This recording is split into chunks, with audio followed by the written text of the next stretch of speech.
এ তরুণ যুবকেরা, হে আমার বন্ধুরা, হযরতে মুসা কালিমুল্লাহ সেই সময় বলেছিলেন কি গুনাহ করেছো মা? সেই মহিলা বলল, হুজুর আমি জিনা ব্যভিচার করেছি, এমন কি আমার পেটে জিনা ব্যভিচারের কারণে যে সন্তান এসেছে সেই সন্তানকে আমি হত্যা করেছি। এখন আমি তওবা করেছি, ইস্তেগফার করেছি, আমি এখন তওবা করেছি, ইস্তেগফার করেছি, আমার তওবা কি কবুল হবে? এ দুনিয়ার মানুষ শুনে রেখে দাও, জেনে রেখে দাও, হযরতে মুসা কালিমুল্লাহ রাগান্বিত হলেন। এমনিতে রাগী মানুষ ছিলেন, নবীদের মধ্যে যারা রাগী ছিলেন তার মধ্যে মুসা কালিমুল্লাহ একজন। এমন সময় মুসা কালিমুল্লাহ রাগান্বিত হয়ে বললেন, হে মহিলা, আমার সামনে থেকে তুমি দূর হয়ে যাও, বেরিয়ে যাও, এত বড় পাপী মহিলা আমার সামনে আসার ক্ষমতা তোমার? হযরতে মুসা কালিমুল্লাহর জামানায়, হে তরুণ যুবকেরা, মুসা কালিমুল্লাহর জামানায় একজন মহিলা কাঁদতে কাঁদতে এসে হাজির হলো। তাফসীর গুলো পড়লে পাবেন, তাফসীরে কাসাব পড়ুন, তাফসীরে বাইজাবি পড়ুন, তাফসীরে ইবনে কাসির পড়ুন, তাফসীরে তাবারি পড়ুন, তাফসীরে জামাকশারি পড়ুন, তাফসীর আল কাবীর পড়ুন। পৃথিবী বিখ্যাত বিখ্যাত তাফসীরের কিতাব, আল্লাহর কোরআন মাজিদের ব্যাখ্যা গ্রন্থ। তাফসীর মানে অনেকে বোঝে না তাফসীরটা কি রে বাবু। তাফসীর মানে হলো ব্যাখ্যা গ্রন্থ, ব্যাখ্যা, এক্সপ্লেনেশন যাকে বলা হয় ইংরেজিতে, এক্সপ্লেনেশন মানে আল্লাহর কোরআনের ব্যাখ্যা গ্রন্থ। এগুলো হলো তাফসীর। আর দয়ার নবীর কথা, দয়ার নবীর কাজ, দয়ার নবীর কর্ম, দয়ার নবীর কল, দয়ার নবীর কাজ, দয়ার নবীর বাণী, এগুলো হলো হাদিসের মধ্যে লিপিবদ্ধ। হে তরুণ যুবকেরা, আল্লাহর নবী করেছেন, নিজে করতে বলেছেন, সমর্থন করেছেন এবং বলেছেন, এগুলো সব হাদিসের মধ্যে লিপিবদ্ধ। হে তরুণ যুবকেরা, মুসা নবীর জামানায় একজন মহিলা ঝরঝর করে কাঁদতে কাঁদতে এসে বলল, ও আল্লাহর পয়গম্বর, ও আল্লাহর নবী, ও আমাদের পয়গম্বর মুসা কালিমুল্লাহ, আমি মহা পাপ করে ফেলেছি। কি পাপ, কি অন্যায় করেছো মা? হুজুর আমি তওবা করেছি, আমি ইস্তেগফার করেছি, এখন আমার গুনাহ কি ক্ষমা হবে? হে তরুণ যুবকেরা, হে আমার বন্ধুরা, হযরতে মুসা কালিমুল্লাহ সেই সময় বলেছিলেন কি গুনাহ করেছো মা? সেই মহিলা বলল, হুজুর আমি জিনা ব্যভিচার করেছি, এমন কি আমার পেটে জিনা ব্যভিচারের কারণে যে সন্তান এসেছে সেই সন্তানকে আমি হত্যা করেছি। এখন আমি তওবা করেছি, ইস্তেগফার করেছি, আমি এখন তওবা করেছি, ইস্তেগফার করেছি, আমার তওবা কি কবুল হবে? এ দুনিয়ার মানুষ শুনে রেখে দাও, জেনে রেখে দাও, হযরতে মুসা কালিমুল্লাহ রাগান্বিত হলেন। এমনিতে রাগী মানুষ ছিলেন, নবীদের মধ্যে যারা রাগী ছিলেন তার মধ্যে মুসা কালিমুল্লাহ একজন। এমন সময় মুসা কালিমুল্লাহ রাগান্বিত হয়ে বললেন, হে মহিলা, আমার সামনে থেকে তুমি দূর হয়ে যাও, বেরিয়ে যাও, এত বড় পাপী মহিলা আমার সামনে আসার ক্ষমতা তোমাকে কে দিল? সেই মহিলা ঝরঝর করে কাঁদতে কাঁদতে চলে যাচ্ছেন। এমন সময় হযরতে জিবরাইল আলাইহিস সালাম মুসা কালিমুল্লাহর সামনে এসে হাজির হয়ে সালাম দিয়ে বললেন, ও নবী মুসা কালিমুল্লাহ, ওই মহিলাকে আপনি তাড়িয়ে দিলেন কেন? মুসা কালিমুল্লাহ বলেছিলেন, ও ভাই জিবরাইল শুনে রেখে দাও, এই মহিলা একজন বড় পাপী মহিলা, সে নিজে জিনা করেছে, জিনা করার কারণে নিজের পেটে যে সন্তান এসেছে সেই সন্তানকেও পর্যন্ত হত্যা করেছে। আল্লাহর নবী মুসা কালিমুল্লাহ তিনি রাগান্বিত হয়েছেন। এমন সময় ফেরেশতা জিবরাইল আলাইহিস সালাম বললেন, শুনে রেখে দিন, সেই বান্দী তো তওবা করেছে, আমার আল্লাহ তওবাকারীকে ক্ষমা করেন। আর আপনি শুনুন, তার থেকেও বড় পাপী আপনি কে আছে জানেন? বলে কে? তার থেকে বড় পাপী হলো যে বান্দা ইচ্ছাকৃত নামাজ ছেড়ে দেয়। এর থেকেও বড় পাপী যে ইচ্ছাকৃত হবে নামাজ ছেড়ে দেয়। বন্ধুরা আমার, তরুণ যুবকেরা আমার, সমস্ত ইবাদত সমূহের মধ্যে সবচেয়ে বড় ইবাদত হলো নামাজ। ভাইরা আমার, তরুণ যুবকেরা আমার, আজকে এই সমস্ত কারণে আমাদের মাঝখানে বিপদ ঘনীভূত হয়ে গেছে। আমাদের মাঝখানে বিপদ চারিদিকে একেবারে ছেয়ে এসেছে। আজকে মুসলমান ভালো করে তাকিয়ে দেখুন আমাদের সিচুয়েশন কোন জায়গায় গিয়ে দাঁড়িয়ে গেছে। মুসলমান আমরা কি শান্তিতে আছি? যারা বলেন শান্তিতে আছি, না শান্তিতে না। তার কারণ কি? তার কারণ হলো আমরা নামাজ ছেড়ে দিয়েছি, আল্লাহর হুকুম ভুলে গিয়েছি। হে মুসলমান, আমরা আল্লাহর দ্বীনটা ছেড়ে দিয়েছি। ভাইরা আমার, তরুণ যুবকেরা আমার, আমরা মুসলমান আল্লাহর হুকুমকে ত্যাগ করে দিয়েছি, নামাজটা ভুলে গিয়েছি। হে জওয়ান যুবকেরা, হে আমার মুরব্বিয়ানেরা, আল্লাহর নির্দেশনাকে ছেড়ে দিয়েছি। এরই জন্য আমাদের উপর আমার আল্লাহ গজব দিয়েছেন। চারিদিকে তাকিয়ে দেখুন একটার পর একটা বিপদ আমাদের মাঝখানে আসছে। বাবা ভাইরা আমার, তরুণ যুবকেরা আমার, মুরব্বিয়ানেরা আমার, আল্লাহ একটার পর একটা মুসিবত আমাদের উপরে দিচ্ছেন। কখনো আমাদের উপর করোনা, কখনো আমাদের উপরে আইলা লাইলা, কখনো আমাদের উপর ঝড় ঝটিকা। হে তরুণ যুবকেরা, আমাদের উপর আল্লাহ জালেম বাদশা নিয়োগ করেছেন। জালেম বাদশা বিভিন্ন সময় আমাদের উপর বিভিন্ন অর্ডার জারি। কথা ঠিক না ভুল? কথা ঠিক না ভুল? বাবা, এই যে ওয়াকাফ সম্পত্তি আমাদের পূর্বপুরুষের, বলছে ওয়াকাফ সম্পত্তি আর মুসলমানদের হাতে থাকবে না। শুনছেন তো নাকি? এসবের কারণ কি? এসবের কারণ অন্য কাউকে দোষ দিয়ে লাভ না। এসবের কারণ হলাম আমরা নিজেরা। আজকে আমরা আল্লাহর পথ ছেড়ে দিয়েছি, আজকে আমরা রাসূলের পথ ছেড়ে দিয়েছি। আমার আপনার নবী 1450 বছর আগে যে কথাগুলো বলেছেন সেগুলো আমরা জানার চেষ্টা করি না। আল্লাহর কোরআন মাজিদকে আমরা ত্যাগ করে দিয়েছি। আল্লাহর কোরআন মাজিদ আমরা ঠিকমতো পড়ি না, পড়লেও আমরা কি লেখা আছে বুঝি না, বুঝলেও আমরা কি লেখা হয়েছে সেগুলো মেনে চলার চেষ্টা করি না। আজকে বাবা তাকিয়ে দেখুন, এই কয়েকদিন আগে সৌদির রিয়াদ, সৌদি আরবের রিয়াদ বলে জায়গা, এই রিয়াদে একটা ভাই আমার কনসাল্ট, একটা বাবা ভাই আমার একটা প্রোগ্রাম হয়েছে। সেই প্রোগ্রামটা রিয়াদে করা হয়েছে, সারা বিশ্ব থেকে মানুষ সেখানে দেখেছে। ভাইরা আমার, বিশাল বড় প্রোগ্রাম করা হয়েছে। সৌদির রাজা, যারা সৌদি সৌদি করেন, যারা আরব আমাদের দলিল মনে করেন, যারা বলেন আরব এটা নাই, আরবে ওটা নাই, কয়েকদিন আগে মাত্র প্রোগ্রামটা হয়েছে। হে তরুণ যুবকেরা, রিয়াদের বুকে বিশাল বড় একটা ভাই আমার প্রোগ্রাম, কনসালটেশন একটা করা হয়েছে। ভাইরা আমার, কনসাল্ট প্রোগ্রাম করা হয়েছে। সেখানে ভাই আমার সারা পৃথিবী থেকে মহিলাদেরকে নিয়ে গিয়ে ভাই আমার উলঙ্গ নাচ করানো হয়েছে। স্বল্প পোশাক পরিহিতা মহিলারা নাচ করেছে। আর যে ছবিতে দেখানো হচ্ছে, ইন্টারনেট সার্চ করবেন পাবেন। ভাইরা আমার, সেই কাবা ঘরের ছবিটা পেছনে লাগানো হয়েছে। এমন ভাবে ওই মহিলারা নাচছে যেন মনে হয় কাবা ঘরের ভিতরেই তারা নাচছে। কাবা ঘরের আদলে ছবিটা বানানো হয়েছে, দেখে মনে হবে একবারে কালো পর্দা দিয়ে কাবা ঘর, আর সে কাবা ঘরের ভিতরেই যেন ওই সমস্ত নগ্ন নারীরা নেচে ঘুরছে। এই ক্ষমতা দিলকে, এই ক্ষমতা সৌদির বাদশা ছাড়া দেওয়ার কারো ক্ষমতা নাই। সৌদির আইনে আজকে বাবা আপনারা দেখেছেন সেখানে হালাল বার তৈরি হয়েছে। বার আবার হালাল। বার মানে কি? মদ খাওয়ার জায়গা। বার মানে হলো মদ খাওয়ার জায়গা। সেই মদ খাওয়ার জায়গাটা হালাল করেছে তারা, হালাল বার। বুঝতে পারছেন ভাই আমার?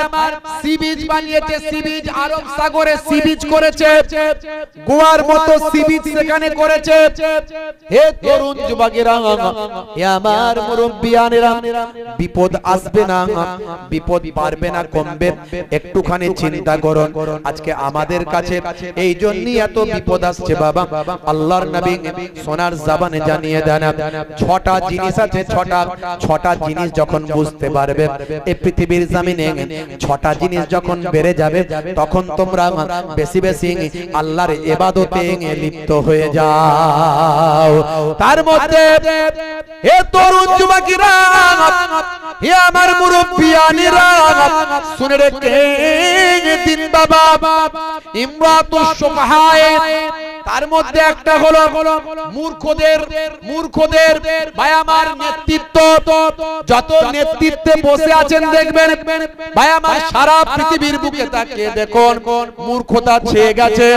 ইমরাতুস সুফাহায়ে মূর্খদের নেতৃত্ব।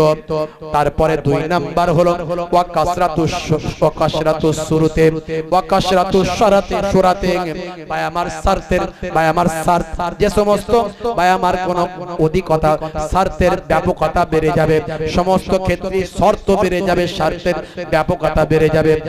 ওয়াকাসরাতুস সুরাতে মানে স্বার্থের ব্যাপকতা বেড়ে যাবে। ওয়াবাইউল হুকমে মানে ভাই আমার হুকুম বিক্রি হয়ে যাবে। আজকে দেখবেন বাবা বিচারপতিরা বিচার করেন, পয়সা নিয়ে তারা বিচারকে পাল্টে দেয়। ভাইরা আমার, তরুণ যুবকেরা আমার, দেখবেন বাবা রায় হয়ে গেল, বিচার বদলে গেল, এভিডেন্সের ভিত্তিতে নয় ভাই আমার, এমন ভাবে বিচার করা হলো বলে আবেগের বশবর্তী, না হলে কোনো ভিতর থেকে পয়সা দিয়ে লেনদেন হয়েছে কিংবা কোনো বড় চেয়ার তাকে দেয়া হয়েছে, সেই কারণে সে বিচারটা উল্টে দিয়েছে। কথা ঠিক না বল ভাইরা আমার, তরুণ যুবকেরা আমার, ওয়াকাতিয়াতুর রাহিমে ভাই আমার আত্মীয়তা ছিন্ন করে দেবে, আত্মীয়তা কেটে দেবে। আজকে দেখুন আমাদের সমাজে আত্মীয়তা কেটে যাচ্ছে না যায়নি। রক্তের সম্পর্কে ভাই, রক্তের সম্পর্কে আত্মীয়, তাদের সঙ্গে আমাদের যোগাযোগ বিচ্ছিন্ন। কুতাকারের কে দুটো আমরা ভাতে দে, সে আমার অনেক বন্ধু হয়েছে, আত্মীয়তা ছিন্ন হয়ে গেছে। তারপরে আল্লাহর নবী বলেন ওয়াইস্তিগফাফুল বিদ্দাম, ভাই আমার রক্তের ছড়াছড়ি বেরিয়ে যাবে, রক্ত ভাই আমার চারিদিকে দেখা যাবে। মানুষ এত মারা যাবে, মানুষের জীবনের কোনো দাম নাই, মানুষ সহজেই মারা যাবে, মানুষের জীবনের কোনো মূল্য নাই। আজকে তাকিয়ে দেখুন ভাইরা আমার, অল্প দিনের মধ্যে বিশ্বযুদ্ধ লেগে যাওয়ার সম্ভাবনা আছে। তৃতীয় বিশ্বযুদ্ধ আপনারা জানেন কি জানি না, ডোনাল্ড ট্রাম্প ভাই আমার এসেছে, জো বাইডেন চলে গেছে, কিন্তু জো বাইডেন জানুয়ারি পর্যন্ত থাকবে। এই জো বাইডেন যাওয়ার আগে ভাইরা আমার ভালো করে আরেকটু খেলটা লাগিয়ে দিচ্ছে। সেই ইউক্রেনকে বলে দিয়েছেন 300 কিলোমিটার দূরপাল্লার ক্ষেপণাস্ত্র চালানোর অনুমতি দেয়া হলো। রাশিয়ার বুকে 300 ভাই আমার কিলোমিটার দূরপাল্লার ক্ষেপণাস্ত্র চালানোর অনুমতি ইউক্রেনকে দিয়ে দিয়েছে। এখন ইউক্রেন যদি ছোট্ট একটা দেশ, ইউক্রেন যদি 300 কিলোমিটার দূরপাল্লার ক্ষেপণাস্ত্র যদি রাশিয়ায় ছড়ে, রাশিয়ার হাতে আছে কিছু কম বেশি 600 খানা পরমাণু। 600 খানা পরমাণু মানে বুঝতে পারছেন, রাশিয়ার পুতিন বলে দিয়েছে এই আমেরিকাকে ছেড়ে কথা বলবো না, আর ইউক্রেন ধুলিসাৎ হয়ে যাবে। ওদিকে কিম জং উন ভাই আমার, তরুণ যুবকেরা উত্তর কোরিয়া, এদিকে মধ্যপ্রাচ্যে চলছে ইসরায়েল আর ফিলিস্তিন ভাই আমার, ইহুদের সঙ্গে ফিলিদের। ওদিকে ভাই আমার 50,000 মানুষ শহীদ হয়ে গেছে। আপনারা দেখেছেন সারা পৃথিবী একটা বারুদের স্তম্ভের উপর দাঁড়িয়ে আছে, যে কোনো সময় আগুন লাগতে পারে, আর এই আগুনটা হবে পরমাণু যুদ্ধ। এই পরমাণু যুদ্ধ হলে হে তরুণ যুবকেরা, আল্লাহর নবীর 1450 বছর আগের সে হাদিসটা মিলে যাবে। দয়ার নবী হাদিসের মধ্যে বলেন পৃথিবীর বুকে কিয়ামতের আগে একটা মালহামা হবে। এই মালহামা ব্যাখ্যায় বলা হয়েছে যেখানে 2/3 মানুষ, 1/3 মানুষ যেখানে মারা যাবে। ভাই পরমাণু যুদ্ধ যদি হয়ে যায়, পৃথিবীর 1/3 মানুষ মারা যাবে। শুধু তাই নয়, আধুনিকতা পৃথিবীর জমিন থেকে হারিয়ে যাবে। বুঝতে পারছেন? এ সবের মূলে আমাদের ভাই আমার অবহেলা, আমাদের আল্লাহর প্রতি বিশ্বাস, আমাদের দিন থেকে সরে যাওয়া, এই সব কিছুর মূলে ছটা এই রকম ভাবে আল্লাহর নবী ছটা নির্দেশ দিয়েছে। তার মধ্যে ম্যাক্সিমাম সব কটাই আমাদের মাঝখানে মিলে যাচ্ছে। আল্লাহর নবী বলেছেন এই সময় তোমরা বেশি বেশি আল্লাহর ইবাদতে মশগুল থাকবে, বেশি বেশি নামাজ পড়বে, বেশি বেশি আল্লাহর জিকিরের মধ্যে থাকবে। এই সময় যদি বাঁচতে চাও আল্লাহর ইবাদতে মশগুল হয়ে যাও। আমরা বুঝতে পারছি না যে কোন সময় বিপদ যে আসতে পারে সেটা আমরা বুঝতে পারছি না। চারিদিকে যে গজব ফিতনা চলছে এটা আমরা ধরতে পারছি না। ভাইরা আমার, তরুণ যুবকেরা আমার, মুরব্বিয়ানেরা আমার, মুসলমান আমাদেরকে বেশি বেশি নামাজি হতে হবে। নামাজের সময় হলে নামাজ ছেড়ে দিলে হবে না। যুবকেরা নামাজ ছেড়ে দিয়েছে। নামাজের সময় হলে আজান যখন হয় মুসলমানের ছেলে তখন মসজিদ তলা থেকে পালায়, আছে না নাই? মুয়াজ্জিন আজান দিচ্ছে হাইয়া আলাস সালাত, মুসলমানের ছেলে বলে এবার তাড়াতাড়ি মসজিদ তলা থেকে পালা, চপ মাচাতে যাই, ক্যারামটা খেলবো ভাই। সেখানে গিয়ে ফ্রি ফায়ার আর পাবজি গেম চালায়। কিয়ামতের আলামত কোথায় পৌঁছে গেছে? আমাকে একজন একটা ছবি পাঠালো, হুজুর দেখুন মদিনা শরীফে ভাই আমার মসজিদে নববীতে বসে আছে, বসে বসে সেখানেও ফ্রি ফায়ার মোবাইলে ফ্রি ফায়ার গেম খেলছে। অন্য একজন সেটা আবার কপি করেছে, করে আবার পাঠিয়েছে। বুঝতে পারছেন কোথায় চলে গেছে আমাদের অবস্থা? কিয়ামতের আলামত। আজকে মুসলমানের ঘরে ঘরে যুবকেরা, ছেলেরা ভাই আমার free fire PUBG online game নিয়ে মত্ত হয়ে গেছে। আমি এর আগেও বলেছিলাম হারাম, আজও বলে যাচ্ছি হারাম। তোমাদের জীবনটা বরবাদ হয়ে যাবে এই সমস্ত গেমগুলো, এই সমস্ত অনলাইন গেম যদি তুমি চালাতে থাকো। শরীর চর্চা করে তুমি খেলাধুলা করো শরীর চর্চার জন্য, কোন রকম জুয়া, কোন রকম টাকার লেনদেন ছাড়া শরীর চর্চার জন্য খেলাধুলা করো, জায়েজ আছে। তুমি শরীর চর্চা করো, সারাক্ষণ ঘন্টার পর ঘন্টা যুবকেরা মোবাইল নিয়ে গেম খেলছে, ফ্রি ফায়ার, পাবজি, ক্যারাম, তাস, বিভিন্ন ভাবে। হে তরুণ যুবকেরা আমার, আল্লাহ নারাজ। মুসলমান এগুলো সব কিয়ামতের আলামত। ঘরে ঘরে গান বাজনা ঢুকে যাবে, ঘরে ঘরে অশ্লীলতা ঢুকে যাবে, জেনা ব্যভিচার ঘরে ঘরে প্রবেশ করবে। ভাইরা আমার, তরুণ যুবকেরা আমার, নারীরা বেপর্দা হয়ে যাবে। স্বল্প পোশাক পরিহিত অবস্থায় নারীরা ঘুরে বেড়াবে। পুরুষেরা নারীদের অনুকরণ করবে আর নারীরা পুরুষদের অনুকরণ করবে। আল্লাহর নবী বলেন লানা রাসূলুল্লাহি সাল্লাল্লাহু আলাইহি ওয়াসাল্লাম আর-রাজুলু ইয়ালবাসু লিবসাতাল মারআতি ওয়াল মারআতা তালবাসু লিবসাতার রাজুল। আল্লাহর নবী বলেন ওই সমস্ত পুরুষ আর মহিলাদের উপর লানাত যে সমস্ত পুরুষেরা নারীদের মতো চালচলন করে আর যে সমস্ত নারীরা পুরুষদের মতো চালচলন করে। এখন কিছু ছেলে দেখতে পাওয়া যায় কানে দুল পরে না, জোরে বলে হাতে বালা আছে না নাই, জোরে বলেন আছে না নাই। হে তরুণ যুবকেরা, ছেলেরা পায়ের গিরার উপরে পোশাক পরবে, মেয়েরা পরবে গিরার নিচে। কিন্তু হয়ে গেছে উল্টো। এখন কারের নারীরা পায়ের পোশাকটা গিরার উপরে এতটা পর্যন্ত তুলে দিয়েছে আর ছেলেরা পায়ের গিরার নিচে পর্যন্ত লুটিয়ে লুটিয়ে পড়ে যাচ্ছে, আছে না নাই। হে তরুণ যুবকেরা, মুসলিম ঘরের নারীরা তারা আজকে গেঞ্জি টি শার্ট পরে জিন্স প্যান্ট পরে ঘুরে বেড়ায়। কথা ঠিক না ভুল? কলকাতার দিকে দেখবেন মেয়েরা সিগারেট খাচ্ছে। এ ভাইরাস আমাদের গ্রামগঞ্জেও চলে আসছে, এ ভাইরাস গ্রামগঞ্জেও চলে আসছে। সৌদি আরবের বুকে হাই রে হাই, সেখানে পর্যন্ত সেই যে পর্দা ছিল সেই পর্দা আস্তে আস্তে তুলে দিচ্ছে।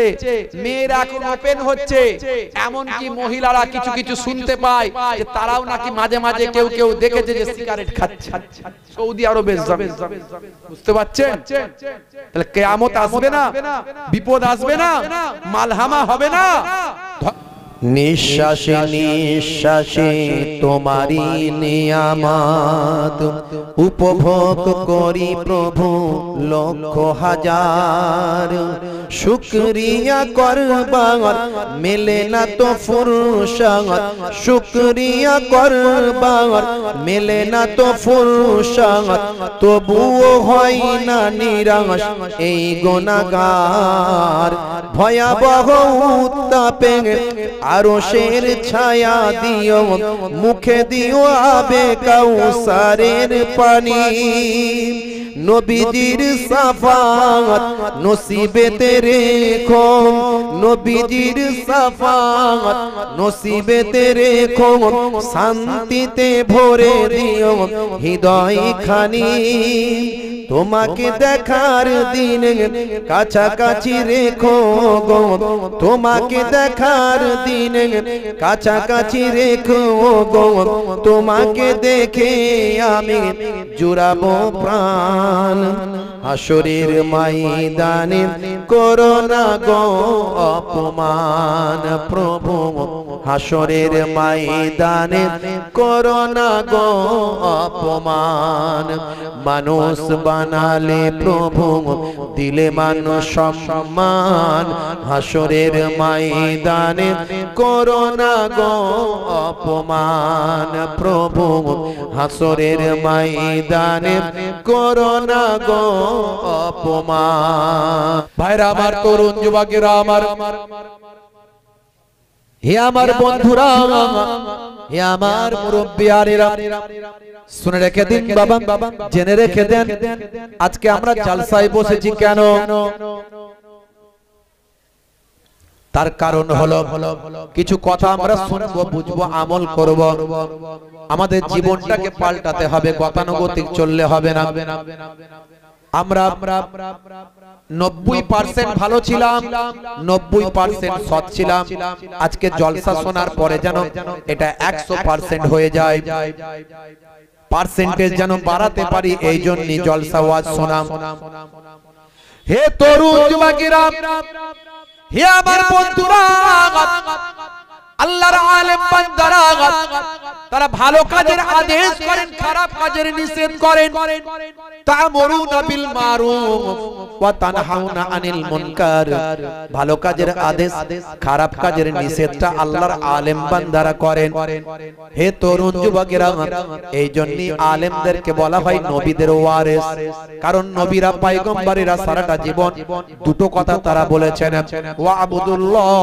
তোমরা আল্লাহর ইবাদত করো ওয়ালা ইউশরিক বিল্লাহ আল্লাহর সঙ্গে শিরক করবে না হে তরুণ যুবকেরা তার মানে একদিকে ঈমানদার হয়ে যাও একদিকে ঈমানদার হয়ে যাও আর একদিকে আমলওয়ালা হয়ে যাও এই দুটো জিনিস যদি তোমার মধ্যে এসে যায় একদিকে তুমি যদি সচ্চা ঈমানদার হতে পারো সচ্চা ঈমানদার যদি হতে পারো আর তার সঙ্গে যদি ইবাদতওয়ালা হতে পারো তাহলে মনে রাখবে তুমি সচ্চা মুসলমান হতে পারলে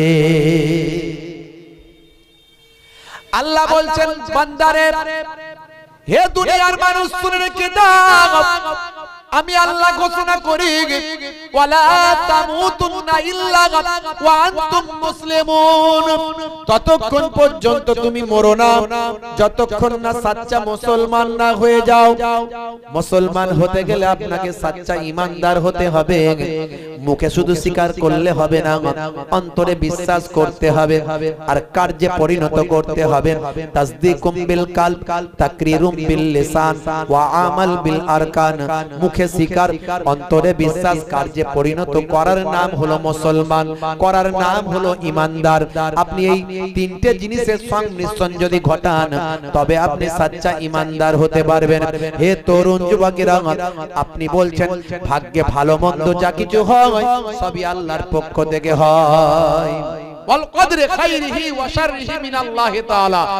বাংলাদেশে কয়েকদিন আগে একটা নিউজ আমার চোখে পড়লো দেখলাম ভাই আমার মুরব্বি মানুষ দাঁড়িয়ে আছে পাঞ্জাবি পরে দেখবেন যারা সোশ্যাল মিডিয়া ফলো করেন তারা হয়তো দেখে থাকবেন ভাইরাল হয়েছে পাঞ্জাবি পরে লুঙ্গি পরে মাথায় টুপি মুখে দাড়ি সাদা গাছের ডালে ভাই আমার মাফলার নাকি একটা বেঁধে আর ঝুলে পড়েছে, আত্মহত্যা করেছে। যারা জানে তারা বলছে ছেলেরা কেউ দেখে না, বউ ছেলে পুলে তারা কেউ দেখে না, বুড়ো বাপকে স্ত্রী নাই, আর কি করবে, একা মানুষ, তাই সে নিরুপায় হয়ে নিজের জীবন নিজেই দিয়ে দিয়েছে। মনে রাখবেন এটা অত্যন্ত দুঃখজনক ব্যাপার যে সন্তান ছেলে বউ তারা তার বাপ মাকে দেখে না, মানে শ্বশুর শাশুড়িকে দেখে না বৌমা, আর ছেলে তার বাপ মাকে দেখে না। এটা অত্যন্ত দুর্ভাগ্যজনক। কিন্তু ভাগ্যে ভালো মন্দ যা করে সে কোথা থেকে হয়? জীবন দেওয়ার অধিকার কারো আছে? আত্মহত্যা করা চলবে? দরকার হলে ভিক্ষা করে খাবে, তবু আত্মহত্যা করা চলবে না ইসলামে, কারণ আত্মহত্যাকারী জাহান্নামী। ভাইরা আপনি বলছেন মুখে বিশ্বাস করেছেন যে ভাগ্যে ভালো মন্দ যা কিছু হয় আল্লাহর কাছ থেকে হয়। আমি দেখে বুঝতে পারলাম বেচারা নামাজি মানুষ, দাড়িওয়ালা মানুষ, পাঞ্জাবি পরে আছে, টুপি মাথায় দিয়ে আছে, তার মানে এই জ্ঞানটা তার মধ্যে নাই যে আত্মহত্যা করা চলবে না এবং ভাগ্যে ভালো মন্দ যা কিছু হয় আল্লাহর কাছ থেকে হয়। নিশ্চয় তোমার ছেলে বউ তোমাকে দেখেনি, মনে রাখবে নিশ্চয় আমার আল্লাহ তোমাকে কিছু না কিছু একটা ব্যবস্থা করতে, তুমি সেই সবরটা করতে পারলে না। আমার আল্লাহ জানিয়ে দিয়েছেন ওয়ালা নাবলু আন্নাকুম বিশাইইন মিনাল খাউফি ওয়াল জু ওয়া নাকসিম মিনাল আমওয়ালি ওয়াল আনফুসি ওয়াস সামারাত ওয়াবাশশিরিস সাবিরিন। তোমাদের জান এবং মালের ক্ষতি দিয়ে আমি আল্লাহ তোমাদের পরীক্ষা করি। আমার আল্লাহ কি বলছেন? তোমাদের জান এবং মালের ক্ষতি দিয়ে আমি তোমাদের নোকসান দিয়ে পরীক্ষা করি। আর যারা সবর করবে ইন্নাল্লাহা মাআস সাবিরিন, নিশ্চয় আমি আল্লাহ ধৈর্যশীল বান্দাদের সঙ্গে থাকি। জোরে বলো। হে তরুণ যুবকেরা, হে আমার বন্ধুরা, হে আমার মুরব্বিয়ানেরা, শুনে রেখেন দিন বাবা, সমস্ত নবীরা আগে ঈমানের দাওয়াত দিয়েছেন, বান্দা ঈমানদার হয়ে যাও, সচ্চা ঈমানদার হয়ে যাও, আল্লাহকে বিশ্বাস করো, পরকালকে বিশ্বাস করো, মৃত্যুর পর জীবিত হতে হবে বিশ্বাস করো, ভাগ্যে ভালো মন্দ যা কিছু হয় আল্লাহর কাছ থেকে হয়, এটা তোমাকে বিশ্বাস করতে হবে। কিয়ামত যে হবে বিশ্বাস করতে হবে, ফেরেশতারা আছে বিশ্বাস করতে হবে, আসমানি কিতাবগুলোকে বিশ্বাস করতে হবে, মানতে হবে। এত কিছু যদি তুমি মানো বান্দা, তবে শুনে রাখো শুধু মুখে মানলে হবে না, তোমাকে এটা অন্তর থেকে মানতে হবে এবং কার্যে পরিণত করতে হবে। যা কিছু করা দরকার সেগুলো করতে হবে, তবে তুমি ঈমানদার হতে পারবে। এই ঈমানদার হওয়ার পরেই তোমার সবচেয়ে আগে কাজ হলো আল্লাহর হুকুম, বড় হুকুম, সেটা হলো তোমার নামাজ আদায় করতে হবে। এবার আমাল, আমালগুলোর মধ্যে সবচেয়ে বড় আমাল হলো নামাজ, সবচেয়ে বড় ইবাদত হলো নামাজ। আফজালুল ইবাদাতি ইবাদাতুস সালাত, সবচেয়ে বড় ইবাদত হলো সালাত। সেই সালাতটা তোমাকে আদায় করতে হবে। যে বান্দা নামাজ পড়ে না সে আল্লাহর দ্বীনকে ধ্বংস করছে। আমান তারাকাহা ফাকাদ হাদামাদ দ্বীন, যে নামাজকে ছেড়ে দিল, ত্যাগ করে দিল, সে আল্লাহর দ্বীনকে ধ্বংস করলো। মান আকামাহা ফাকাদ আকামাদ দ্বীন, যে নামাজকে কায়েম করলো সে আল্লাহর দ্বীনকে মজবুত করলো। হে দুনিয়ার মানুষ শুনে রেখে দাও, ইন্নাস সালাতা তানহা আনিল ফাহশাই ওয়াল মুনকার, নিশ্চয় নামাজ তোমাকে অশ্লীলতা অন্যায় থেকে দূরে সরিয়ে দেবে। সবচেয়ে বড় ইবাদত হলো নামাজ। যখন তুমি কবরে যাবে, তোমার তিনটে প্রশ্ন করার পরে বান্দা তুমি ইবাদত সম্পর্কে যখন প্রশ্ন করা হবে, ইবাদত সমূহের মধ্যে সবচেয়ে বড় ইবাদত নামাজ নিয়ে প্রথম জিজ্ঞাসা হবে। আনা আল্লাহুম্মা সাল্লি আলা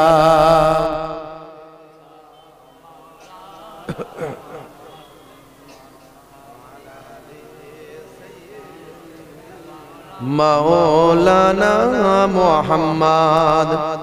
وقال الله تعالى في كلامه المجيد والفرقان الحميد: يا أيها الذين آمنوا اتقوا الله حق تقاته ولا تموتن إلا وأنتم مسلمون.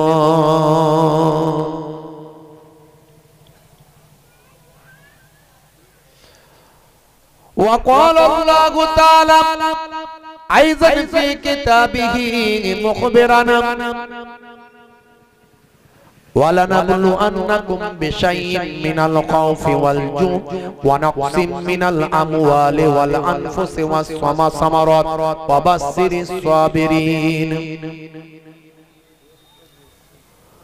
وقال الله تعالى في كلامه المجيد والفرقان الحميد وإذ قال ربك للملائكة إني جاعل في الأرض خليفة قالوا أتجعل فيها من يفسد فيها ويسفك الدماء ونحن نسبح بحمدك ونقدس لك قال إني أعلم ما لا تعلمون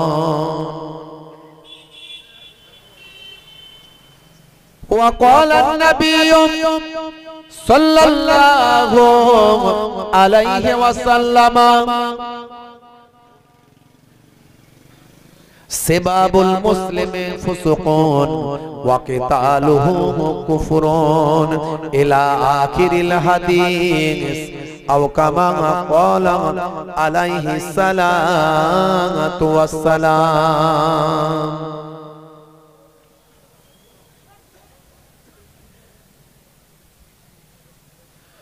وقال النبي صلى الله عليه وسلم لا تكاتوا ولا تدابروا ولا تباغضوا ولا تحاسدوا وكونوا عباد الله إخوانا إلى آخر الحديث أو كما قال عليه الصلاة والسلام وقال النبي صلى الله عليه وسلم ووفاتي خير لكم تؤرز علي أعمالكم وما رأيت من خير فحمدت الله علي وما رأيت من شر فاستغفرت الله لكم إلى آخر الحديث أو كما قال عليه الصلاة والتسليم وقال النبي صلى الله عليه وسلم سبع تجري للعبد بعد موته وهو في قبره من علم علما أو كسر نهرا أو حفر بيرا أو غرس نخلا أو بنى مسجدا أو ورث مصحفا أو ترك ولدا يستغفر له بعد موته إلى آخر الحديث أو كما قال عليه الصلاة والتسليم শ্রদ্ধেয় সম্মানীয় আজকের সভার সভাপতি মঞ্চে উপবিষ্ট আমার বাপজিরা বসে আছে সম্মানীয় ইমাম সাহেব মাওলানা সাহেব সামনে উপবিষ্ট আমার পিতৃতুল্য বাপেরা আছেন তরুণ যুবকেরা আছেন পর্দার আড়ালে আমার মায়েরা বোনেরা আছেন স্নেহের বাচ্চারা আছে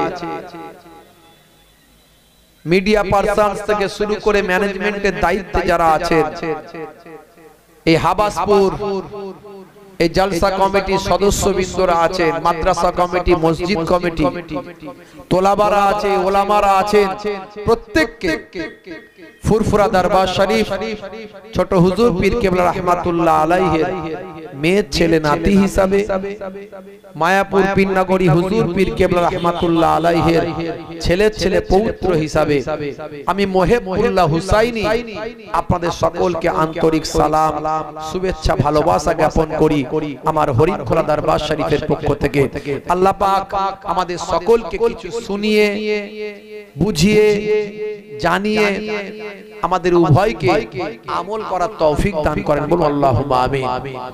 মাশাআল্লাহ সন্ধ্যা থেকে ওয়াজ নসিহত চলছে, সন্ধ্যা থেকে ওলামা হযরতরা ওয়াজ নসিহত করেছে। আমার পূর্বে মুহতারাম হযরত মাওলানা আবুল কালাম সাহেব খুব খ্যাতনামা নামী মানুষ, নামী বক্তা, মাশাআল্লাহ দীর্ঘদিন ধরে অসুস্থ থাকার পরে উনি ওয়াজ নসিহত করছেন, আলহামদুলিল্লাহ। আলহামদুলিল্লাহ আল্লাহ তাআলা ওনাকে সুস্থ করেছেন, এটা বড় একটা নিয়ামত। প্রায় 1 কোটি টাকার কাছাকাছি ওনার খরচা হয়েছে। উনি যখন অসুস্থ ছিলেন তাই 2-2.5 বছর আমরা লেকচারার্স অ্যাসোসিয়েশন অফ বেঙ্গলের পক্ষ থেকে আলেম ওলামারা আমরা ওনাকে দেখতে গিয়েছিলাম। আর এটাই তো থাকবে, কথা ঠিক না ভুল? এটাই যদি না থাকে, আমরা মানুষকে বলছি যে মুসলমানের হক, এক ভাই বিপদে পড়লে অসুস্থ হলে তাকে দেখতে যাওয়া এক ভাইয়ের জন্য হক। আর আমরা আলেম ওলামারা এক আলেম এক হুজুর অসুস্থ হলে তার পাশে দেখতে যাব, তার পাশে থাকব, এটাই তো প্রকৃত ওয়াজটাকে বাস্তবায়িত করা। আর তা না করে এখন এক হুজুর আর এক হুজুরের বিরুদ্ধে, কথা ঠিক না ভুল? কি বিপদ, বলছি এক করছি আর এক, কথা ঠিক না? তো উনি যখন অসুস্থ ছিলেন আমরা তখন দেখতে গেছিলাম, অনেক কান্নাকাটি করছিলেন। আল্লাহ তাআলা সেই জায়গায় সকলের দোয়াকে কবুল করে যে ওনাকে সুস্থ রেখেছেন, আলহামদুলিল্লাহ। এটা আমাদের ইসলামের জন্য ভালো, দ্বীনের জন্য উপকার। কারণ উনি যতক্ষণ হায়াতে থাকবেন দ্বীনের কথাই প্রচার করবেন, কথা ঠিক না ভুল? হ্যাঁ, খুব নামি দামি মানুষ, আলহামদুলিল্লাহ, অনেক প্রবীণ মানুষ। আল্লাহ রাব্বুল আলামিন ওনাকে সুস্থ রাখুন। এবং অনেক মানুষ জানতে পারেনি যে উনি জলসা করছেন, এখন আলহামদুলিল্লাহ অনেক ভালো সুস্থ আছেন এবং জলসাতেও যাচ্ছেন। আমার সঙ্গে একটু আগে কথা হলো, উনি মুর্শিদাবাদে জলসা করে কালকে ফিরে এসেছেন। তো যারা জানতে পারেনি তাদের আস্তে আস্তে জেনে যাবেন কি দ্বীনের খেদমত হবে। তো যাই হোক, আমার পরেও যিনি আসবেন উনিও আমাদের লেকচারার্স অ্যাসোসিয়েশন অফ বেঙ্গলের একজন মেম্বার, খ্যাতনামা আলেম এবং যোগ্য বক্তা একজন মাওলানা মুফতি আব্দুল কাইয়ুম নাদবী সাহেব। এসে গেছেন না? আসেন মনে এখন চলে এসেছেন? আসেনি তাই তো, রাস্তায়। তো যাই হোক, উনিও আমাদের আবার সদস্য। এখন আমাদের আলেমদের একটা বড় ইউনিটি হয়েছে, বুঝতে পারছেন? এই যে এত দলাদলির জন্য না, আমরা নিজেরা বসে ঠিক করেছি যেগুলো দলাদলি করছে এরা কিন্তু আমাদের দলে কেউ নাই, এরা আমাদের মানে ল্যাবের আমাদের সদস্যদের মধ্যে কেউ নাই। তো যাই হোক, সেসব পরের কথা। তো লেকচারার্স অ্যাসোসিয়েশন অফ বেঙ্গলের উনি একজন মেম্বার, আমার পরে যিনি আসবেন দেখবেন। আমি এই জন্য সব জায়গায় বলি, লেকচারার্স অ্যাসোসিয়েশন অফ বেঙ্গল যে সমস্ত মেম্বারেরা আছে তাদের ইনস্ট্রাকশন দেওয়াই থাকে। আপনাদের মনে যদি কোনো ঘাত প্রতিঘাত, কোনো রকম কোনো বক্তব্য এসে থাকে এক আলেমের বিরুদ্ধে, সেটা বসে মেটাবে। স্টেজে বলার জায়গা নয়, আর মিডিয়ায় বলার জায়গা নয়। মিডিয়া লোকেরা তো রেডি হয়ে আছে, এক হুজুর আর এক হুজুরকে বললে ও সঙ্গে সঙ্গে কাটিং করে এর খুশি ওর মুখে, হ্যাঁ এর ওর মুখে দিয়ে ওরা ছাড়বে, বুঝতে পারছি? আমি মিডিয়ার ভাইদেরকেও বলবো যে আপনারাও একটু সচেতন হন ভাই, আপনারা দ্বীনের কথা মানুষের কাছে পৌঁছাচ্ছেন। যে বক্তব্যের দ্বারাই দ্বীনের ক্ষতি হবে, ইসলামের ক্ষতি হবে, এমন বক্তব্য ছাড়বেন না, চেপে যাবে। সে বক্তা হয়তো চাইছে যে আমি তো এমনি তো হাইলাইট হতে পারছি না, এই সব বলে হাইলাইট হব, তা আপনারাও সেটা করছেন। এগুলো করবেন না, এগুলো আল্লাহর দরবারে জবাব দিতে হবে, কথা ঠিক না ভুল? আপনার বক্তব্যের কারণে যদি ইসলামের ক্ষতি হয়, আল্লাহর দরবারে রেহাই পাবেন না, আল্লাহর দরবারে ছাড় পাবেন না। সে যে হুজুরি হোক, বক্তাই হোক, মাওলানাই হোক, আর ইউটিউবার ভাইরাই হোক। আবার এই ইউটিউবার ভাইরা এত ভালো কাজ করছেন, আপনারা অবাক হয়ে যাবেন। আপনারা এখানে কত মানুষ আছেন, অথচ ওদের একটা একটা বক্তব্য লাখখানেক, লাখ 2, 5 লাখ, 4 লাখ, 3 লাখ করে লোক দেখে। তো 3 লাখ লোকের কাছে ওয়াজটা পৌঁছে গেল, কত দিনের কাজ হচ্ছে, সেগুলো মাথায় রাখতে হবে।